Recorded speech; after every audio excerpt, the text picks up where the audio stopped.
Hi friends, இன்றைக்கி வீடியோவில் ரொம்ப இன்ட்ரெஸ்டிங்கான ஒரு ரெசிபி தான் பார்க்க போகிறோம். இந்த சம்மருக்கு ரொம்ப தேவையான ஒரு ரெசிபியும் கூட. அது பார்க்கறதுக்கு முன்னாலே நீங்கள் நம்ம சேனலை சப்ஸ்கிரைப் பண்ணலன்னா இப்போ சப்ஸ்கிரைப் பண்ணிவிட்டு தொடர்ந்து பாருங்கள் ஃப்ரெண்ட்ஸ். இன்றைக்கி நம்ம டபுள் லேயர் அகரகர் எப்படி பண்ணுறதுங்கிறத தான் பார்க்க போகிறோம். அது பண்ணுறதுக்கு நான் 5லேருந்து 6 கேரட் வரைக்கும் எடுத்திருக்கேன். கூடவே ஒரு பெரிய பாதி தேங்காயை இந்த மாதிரி கட் பண்ணி அதையும் எடுத்து வச்சுருக்கேன். நான் ஹெல்த்தியாக பண்ணணுங்கிறதுக்காக கேரட் எடுத்திருக்கேன். கலர் எதுவும் சேர்க்கக்கூடாதுங்கிறதுக்காகவும் ரொம்பவுமே ஹெல்த்தியானதும் கூட கேரட் சேர்க்கறதுனால. இது ரெண்டும் இந்த மாதிரி குட்டி குட்டி பீஸாக கட் பண்ணிவிட்டு அதுக்கப்புறம் மிக்ஸி ஜாரில் சேர்த்துக்கிறேன். இது கூட 3 நம்பர் ஏலக்காயை மட்டும் சேர்த்துட்டு அரைச்சி எடுத்துகிட்டு வந்துடுறேன். இப்போ அரைச்சி எடுத்துகிட்டு வந்ததை ஃபில்டர் பண்ணிக்கிறேன். பாருங்கள், இந்த மாதிரி திக்காக இருக்கணும், அதிகமாக தண்ணி சேர்த்துடக்கூடாது.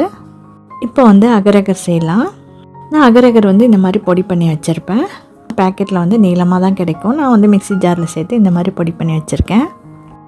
அதுலேருந்து 6 ஸ்பூன் எடுத்துக்கிறேன். இது கூட கொஞ்சமாக தண்ணி சேர்த்து கொஞ்சம் நேரம் ஊற வச்சுக்கிறேன். ஒரு 10 நிமிஷம் ஊறினதுக்கப்புறமா ஸ்டவ் ஆன் பண்ணி இதை வேக வச்சுக்கலாம். இந்த அகரகர் நல்லா கரைஞ்சி வந்துடணும், நல்லா வெந்து நல்லா கரைஞ்சி வந்துடணும். அந்தளவுக்கு வேக வச்சுட்டு இதுக்கு தேவையான சுகர் சேர்த்துக்கலாம். நான் கம்மியாக தான் சேர்ப்பேன் எப்போவுமே, அதனால் கம்மியாக சேர்த்துக்கிறேன். நான் 2 லேயர் செய்ய போகிறேன்னு சொல்லியிருந்தேன் இல்லையா. ஃபஸ்ட்டு லேயர் நான் பாலில் செய்யலாம் அப்படின்னு சொல்லிட்டு பால் காய்ச்சி நல்லா ஆற வச்சு எடுத்து வச்சுருக்கேன். அது கூட இப்போ நான் அகரகர் செஞ்சுருக்கேன் இல்லையா, இதுலேருந்து பாதி மட்டும் எடுத்து அது கூட சேர்த்துக்கிறேன். சேர்த்து கலந்துட்டு ஃபஸ்ட் லேயரை செட் பண்ணிக்கலாம். இது ஃப்ரிட்ஜில் ஒரு 20 நிமிஷம் வச்சு எடுத்திங்கன்னா நல்லா செட் ஆகிடும்.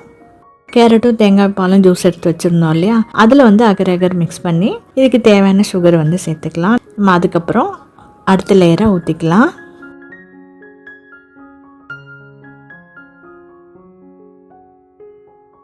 ஊற்றும் போது கீழே நம்ம ஒரு லேயர் செட் ஆகிடுச்சுல, அதில் லைட்டாக ஸ்போர்க் வச்சு குத்தி விட்டுக்கலாம். அப்போ தான் நல்லா போய் செட் ஆகும். இல்லைன்னா மேலே ஊற்றுற லேயர் கொஞ்சம் தனியாக வந்துடும். பாருங்கள், இப்போ இதையுமே ஊற்றிட்டேன்.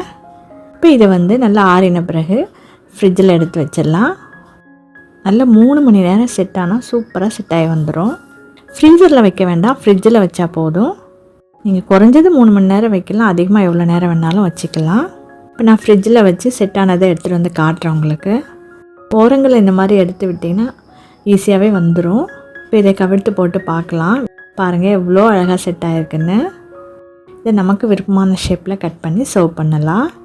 நான் இப்போ செஞ்ச அகரகரில் சின்னதாக ஒரு சொதப்பல் பண்ணியிருக்கேன். அது என்னென்னா, பாலில் செஞ்ச அகரகரில் கொஞ்சம் கம்மியாக அகரகர் போட்டு மிக்ஸ் பண்ணியிருக்கேன். அதனால் அது அந்தளவுக்கு செட் ஆகலை.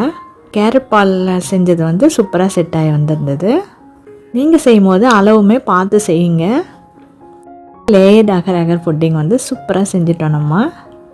இதில் நிறைய ஹெல்த் பெனிஃபிட்ஸ் இருக்குது. கேரட் இருக்கிறதுனால விட்டமின் ஏ இருக்குது, கண்ணுக்கு ரொம்பவுமே நல்லது. அண்ட் தேங்காய் பால் இருக்கிறதுனால ஸ்கின்னுக்கும் ஹேருக்குமே ரொம்ப நல்லது. அண்ட் வயிற்றுப்புண் வாய்ப்புண் எதுவுமே இந்த வெயிலுக்கு வராது. வயிற்றுக்குமே நல்ல குளுமையாக இருக்கும்.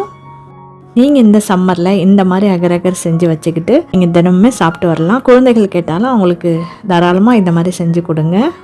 நல்லா கலராக இருக்கிறதுனால விருப்பமாக சாப்பிடுவாங்க. ஓகே ஃப்ரெண்ட்ஸ், இந்த ரெசிபி உங்களுக்கு பிடிச்சிருந்தா சின்னதாக லைக் பண்ணிடுங்க. மறக்காமல் உங்கள் ஃப்ரெண்ட்ஸ் அண்ட் ஃபேமிலிக்கும் ஷேர் பண்ணிவிடுங்க. இப்போவே சேனலையும் சப்ஸ்கிரைப் பண்ணிவிடுங்க. நெக்ஸ்ட் ஒரு இன்ட்ரெஸ்டிங்கான வீடியோவில் மீட் பண்ணலாம். தேங்க்யூ ஃப்ரெண்ட்ஸ், பாய்.